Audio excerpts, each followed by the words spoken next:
Hello everybody, this is Karen Share. I hope you're doing good. I hope you're feeling good. I hope your family's good. I just hope everything is just good. Here I am again with this squeaky voice of mine. I had some requests to show you all some of my cast iron pieces and share with you what pieces will be best when you're just beginning to use cast iron. So I have several of my pieces laid out, kind of getting ready for the holidays. I spent the weekend kind of cleaning them up and getting them together for when I begin to prepare the meal for my family. First of all, we're going to start out showing you my rectangular baker. With this baker, I normally cook chicken and turkey and fish, and I also do lasagna and other meals with my rectangular baker. Okay, next we have our cake pans. And by the way, these are large items, L-O-D-G-E, large cast iron. These are my cake pans. I actually have 4, but I have 3 that I'm showing you today. And next, I have my cookie sheet. This is a very, very convenient piece of cookware. You can take it and cook bacon on it, sausage, or anything that you want to roast vegetables in the oven. It is an excellent piece of cookware. The next thing I have is my round cookware. I don't use this on the stove, but I use this to cook vegetables. I use it to cook meat and things like that. So that is a very good piece. And again, this is made by Lodge, L-O-D-G-E. Also, next I have my rectangular bread pans. This is a recent add to my collection. I love it because I can make bread, pound cake, rolls and things like that. I can also cook biscuits in it if I just only want a few. It cooks very, very well, and I love these two. I was gonna get one, but I said no, I better get 2. Because if I got one, eventually I would probably go back and would not be able to find it. Next on top, look, you see my pizza pan. Pizza pan is great. It's a piece of flatware. I use it for baking cookies. I use it for cooking vegetables. I use it for roasting potatoes and peanuts and things like that. Next, I have my griddle. Matter of fact, I have 3 griddles, but I'm showing you 2 of them. I usually use these on top of the stove. I cook bacon, I cook hamburgers. I also do omelets and eggs and things like that on top of the stove. That is a very, very handy piece. Very, very easy to use. You can also use it in the oven as well. I do have a bonus for you. I wanted to show you my kitchen knives. This knives set is what I use when I cut up my meat, chop up my meat, and things like that. I also use the paring knife. I use that for trimming meat and also cutting vegetables. And these knives are made by Old Hickory. They are the best knives for cooking, for preparing meat, and things like that. I've had them for a long time.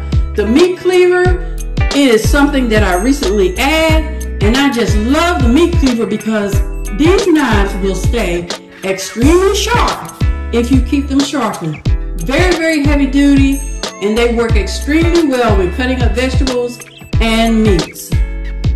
Next, I have my cast iron saucepan. This saucepan I usually put barbecue sauce in it,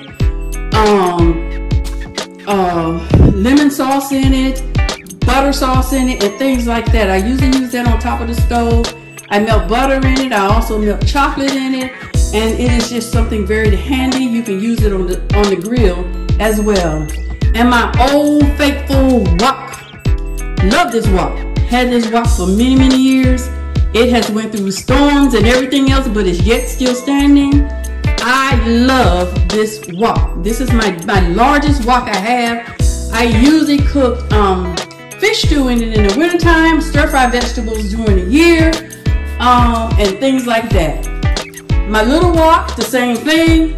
I usually cook stir fry vegetables, stir fry chicken and meats in there, and I use that during the year as well. Another one of my favorite dishes, which you all have seen before, my large cake pan, my large burnt cake pan. Excellent cake pan. I always wanted one. I looked online and tried to find it, couldn't find it anywhere. I came to find out that they had taken the large cake pan and put it into the vault. And as soon as they opened up that vault, I went and got this large cake pan. It is simply the best. It makes the best butt cake pans ever. Butt cakes ever. Next, we're going to look at my griddle. This is just a small griddle. I do have a larger griddle, but I'm just going to show you a smaller version of the griddle.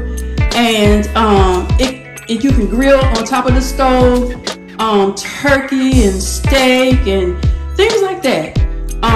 You could make quesadillas and all different types of things. You can also make cheese sandwiches and things like that.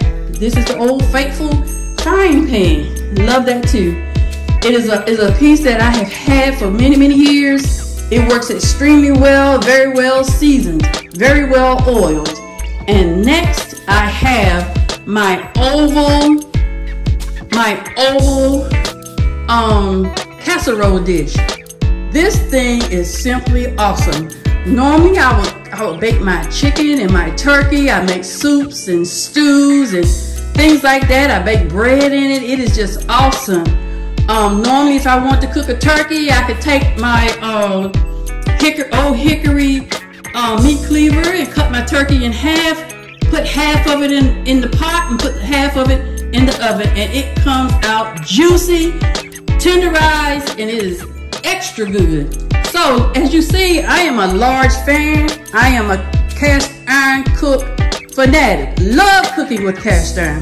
So for those of you who want cast iron and you have cast iron and you don't know how to treat it or know how to handle it, there are certain things that I recommend that you do when you get your cast iron. First of all, get some baking soda. Baking soda is used to clean the pans. Get you a stiff brush and just brush the baking soda, dampen the brush and just brush the baking soda, and it will thoroughly clean your pan. Never, ever, ever, ever wash your cast iron pan in soap, because soap will ruin it. History has shown all throughout the years, you do not put soap in cast iron. So again, get you some baking soda and also this Baker's Joy. Baker's Joy is just awesome. You can put this in your pans, put it in your cake pans, spray it in there before you put your baked goods in the oven. Once it's done and it cools for about 5 or 6 minutes, everything will just completely flip out. Or you could everything will be completely released once you cook it using this Baker's Joy. And it is certainly a joy to have it. Never run out of baking soda and never run out of this Baker's Joy. Also,